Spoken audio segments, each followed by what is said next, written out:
things about Villa Raedward is that I like avenues, and it starts with the driveway with the avenues of lavender and rock roses, as you can see. The garden here is about 2 acres, or about 0.8 hectares if you want to use that measurement. So it started off as a horse paddock 20 years ago, and it's grown since then. So come and have a look. The Gatehouse was designed by an architect and built the same time as the house. So it has a curved wall this side, but as you'll see from the other side, it's totally different.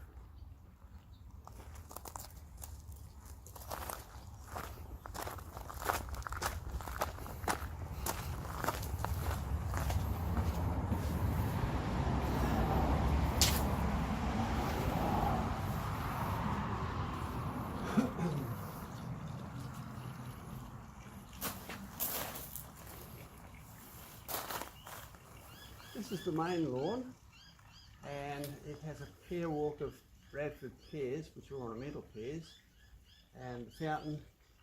And the 4 statues on the main lawn are marble statues, and they're the 4 seasons: spring, summer, autumn and winter, as you'll see.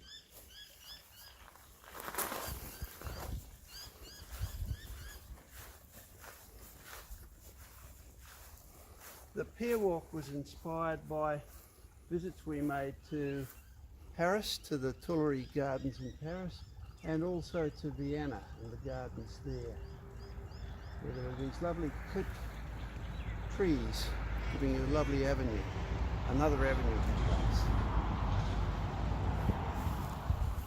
The main lawn is quite reasonably level, and the bed above it contains lots of lavender, which will come into bloom around about late December, early January or early December.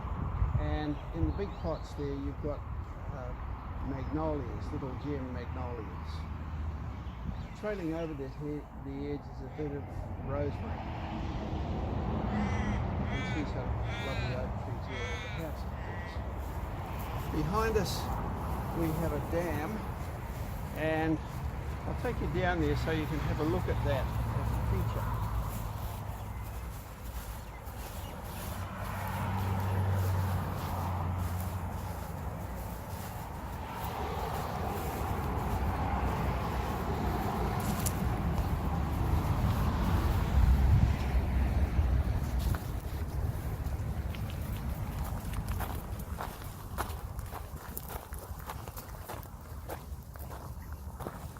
One of the inspirations in setting up the garden initially was the advice of the international landscape designer Russell Page.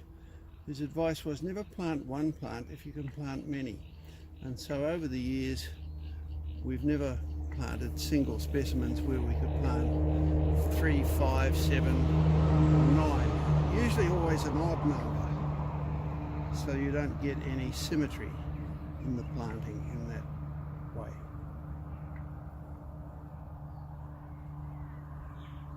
At certain times of the year the dam is full of frogs and they make quite a noise, but it's always a lovely noise. There's also a little warbler that seems to nest in the rushes as well. Makes a very cheerful sound. This is the Melba suite. Each of our 2 suites here have their own carport, and this is one of them, and as you can see, it's got a nice crimson glory vine to give a bit of shade from the sun in the morning.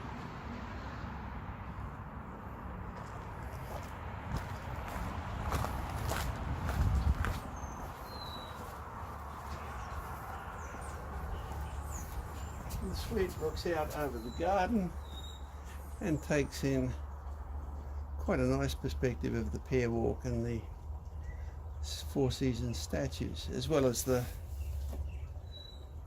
lavenders, magnolias and the 2 Irish yews either side of the stairs there. So the 2 statues we can see on this side, the closer one would be? The closest one this side is Autumn, and Autumn has a bunch of grapes which are harvested of course in the cooler months of the year normally, and down the back is Winter, and Winter has a shawl around her to protect against the cold.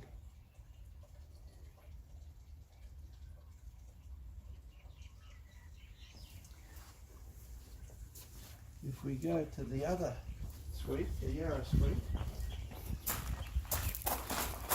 the view from here is similar, but takes in more of the mountains and the valley. And the mountains themselves are quite intriguing. If you come out here of an evening, the light changes on the mountains and you can see different ranges, if you like, different series of hills and mountains. So sometimes you can see only one or two, and then sometimes the light will hit it and you'll see 4 or 5 distinct ranges in there, and then it will go back to 3 and so forth. So it's quite lovely to watch of an evening as it changes. And sitting out here, it's just a lovely place to sit out and have a quiet drink and enjoy the garden and everything the valley has to offer.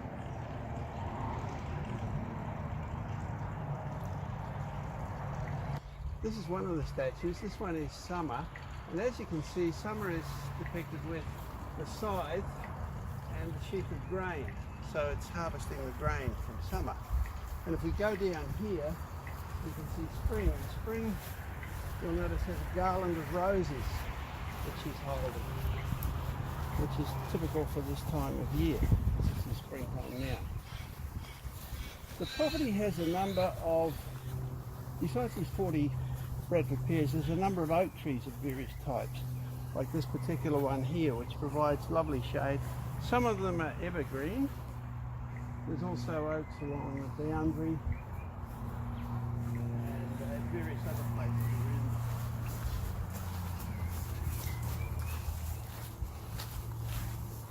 This little line of oleanders along here is inspired by a recent trip my wife and I did to Sicily, and we found the oleanders there flourished quite successfully despite the Mediterranean climate and the dry summers. So we thought they would be a good addition to the garden here. It'll take a little time to get going, but once they do, they'll look lovely.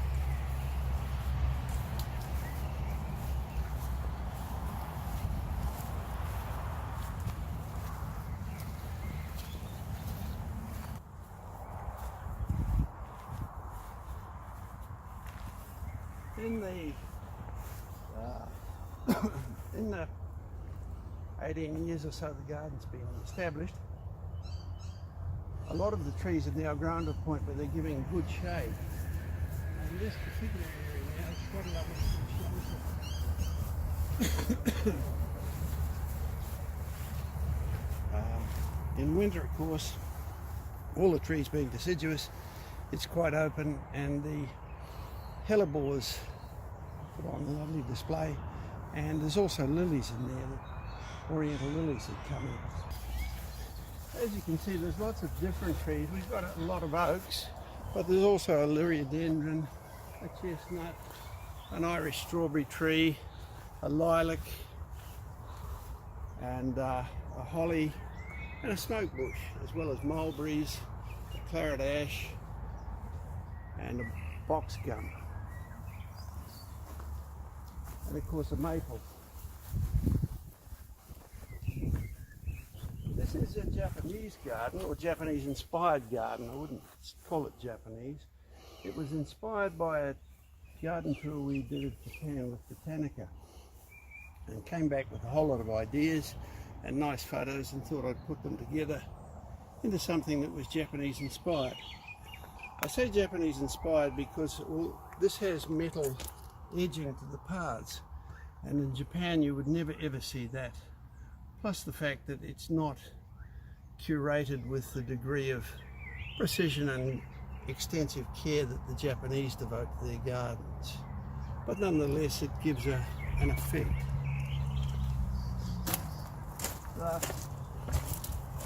Most Japanese gardens that we saw had a lot of moss, and this has baby's tears because we can't grow moss, but the baby's tears give the effect of moss. And over here we've got a different plant to give a green carpet, It's more exposed to the sun, so it needs to be hardier, and that's a sedum called Golden Mound. So there's a lovely little pond with some fish in. Got a cover on it at the moment. There we are. Wind chimes and fountain.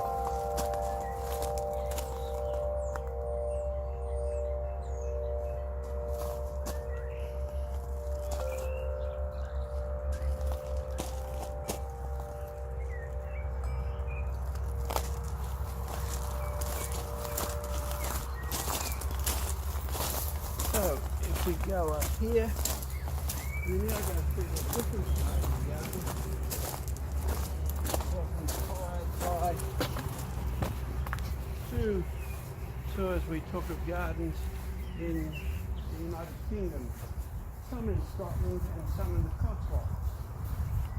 And so we developed this garden here with a nice border, but the main feature here is probably again an avenue, a colonnade with a little fountain in the middle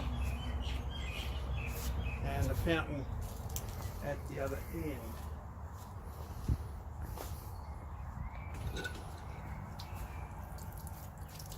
Which does its thing.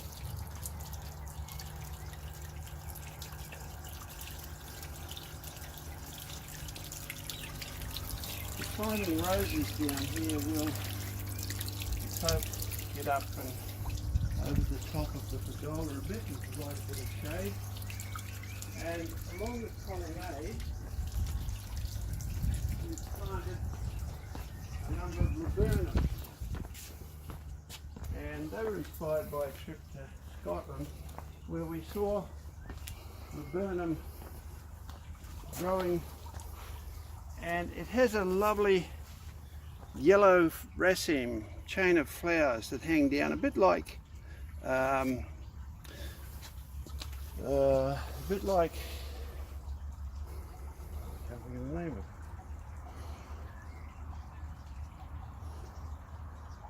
Oh, sorry, a bit like wisteria, but instead of being purple or white, these are yellow.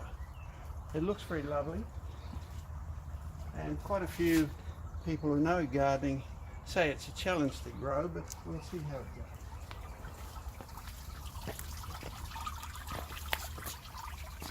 The little fountain's powered by a solar cell, and so every time the sun comes out it gurgles away. This is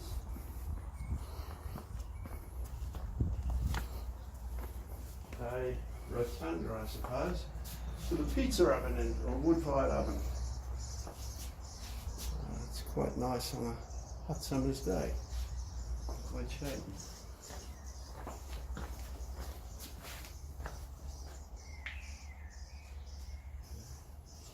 Out the back of the house we've got the vegetable garden, which is a formal garden of raised beds, which provides a good range of seasonal produce. The shed is covered in Boston ivy, and somebody, one of our guests, recently remarked it was the nicest shed they'd seen for a long time. So it looks rather nice, sort of mellow and green and leafy.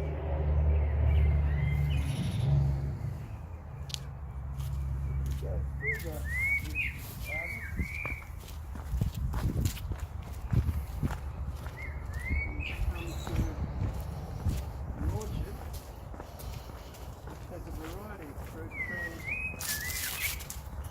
including pomegranates, cherries, apples, nectarines, peaches, olives, pears, plums, quinces, as well as some nut trees, almonds and hazelnuts, and also some unusual fruit such as persimmons, medlars and figs, and also a Nashi pear. We also have another tree here which is rather lovely for a dry Mediterranean climate, and that's the carob bean tree. And although I don't eat the carob beans, you can eat them. They're often used as a substitute for chocolate.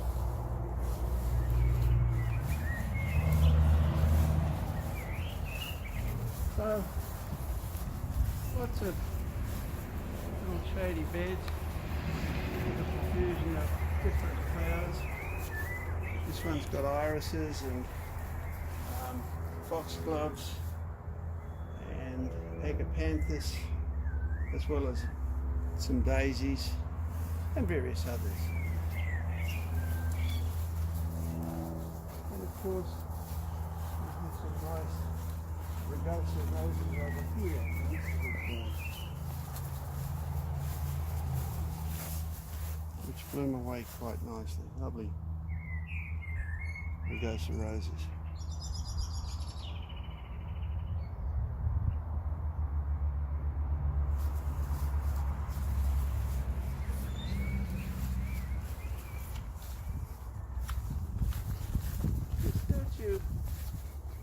In the middle of the orchard we got from one of our travels in Vietnam, and we call it the spirit of the orchard. It seems to me it's a lovely creation of a female face looking upwards to the sun and enjoying the warmth of the sun and everything that the sun brings us. So this is the house, Villa Raedward, and the large forecourt in front of it for people when they arrive. It was built in about 2002, 2003. And as I said, the whole place was just a bare horse paddock when that was built.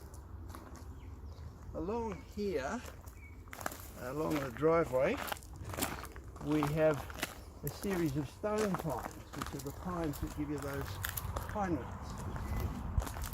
And underneath those are a number of camellias and rhododendrons, which are taking their time to get established and grow, but getting there quite nicely and quite lovely when they flower, even at this small stage.